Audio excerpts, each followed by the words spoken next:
Good day, everybody. This is Doug, the Modeling Hermit, and I'm back at you with the Space Caddy again. And I talked to you in the last episode about how I was going to do some wild custom paint job with some lace work and all that. But this car, I know models are inanimate objects, but they still speak to you anyway. And this car just said it didn't want all that stuff. It was just not designed for it.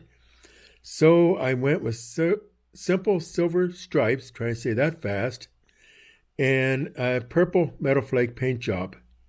And that's about the only customization I did on the paint on this. I did add these little booster thingies coming out of the front bumper. I guess you call them boosters, and this strip along the side. And I did the strip itself in the body color with the silver stripes on either side to accent it. I've left, and I know this sounds crazy, I left the chrome trim for the fenders. I left that on there. I did take off the Caddy emblem on the front. And I just have not done a whole lot else to that body other than what I've mentioned before. That's been all. The chassis, I painted it black, and that's about all I've done to the chassis so far. That'll be coming up in the next episode. We'll deal with that. The rear cargo area will be blocked out with this glass being painted black here. So that's not going to be seen there at all, so I didn't do anything to that. The dash area for the driver, we omitted the steering wheel because I don't think you need a steering wheel in space. That probably is not one of those things you're going to use a lot. I could be wrong, but don't quote me. I haven't been to the 23rd, 24th century, so I don't know. But my guess is you don't need a steering wheel in space.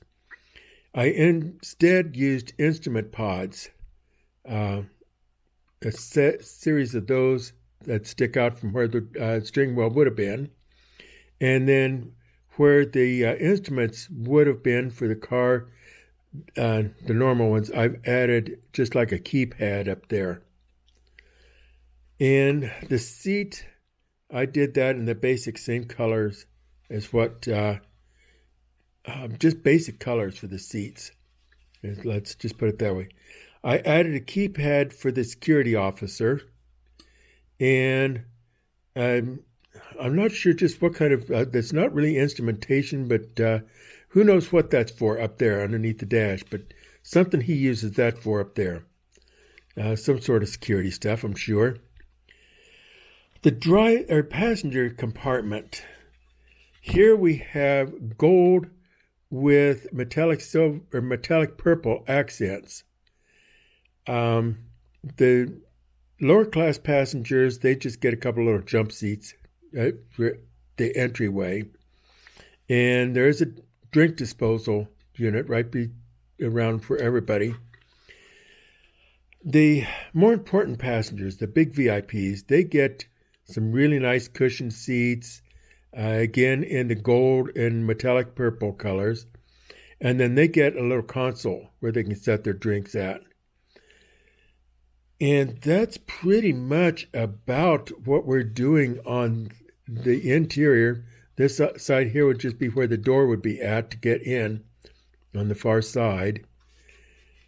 And not a whole lot else. I didn't do any trimming on the bottom or anything like that. You're not going to see that anyway, so I just kind of tossed that together. So that's kind of about where we're at on the build so far. The power unit that I was going to use for this thing coming from the Star Trek Enterprise kit, the kit that I've got is about 2-3 sizes too large for this car. So I'm going to have to find a little bit smaller Star Trek kit. And you can see that's my power unit that is supposed to come off the car up in there. And it's as big as the car itself. So we will be dealing with that over the next week or two, of trying to find a smaller power units for this, a smaller Star Trek kit to use. And in the meantime, that's about all we can really do. So there probably won't be any big updates until I get the chassis done. And then after that, it's the waiting game of trying to find the right power unit or figuring out a way of making those big monsters work on that poor little car.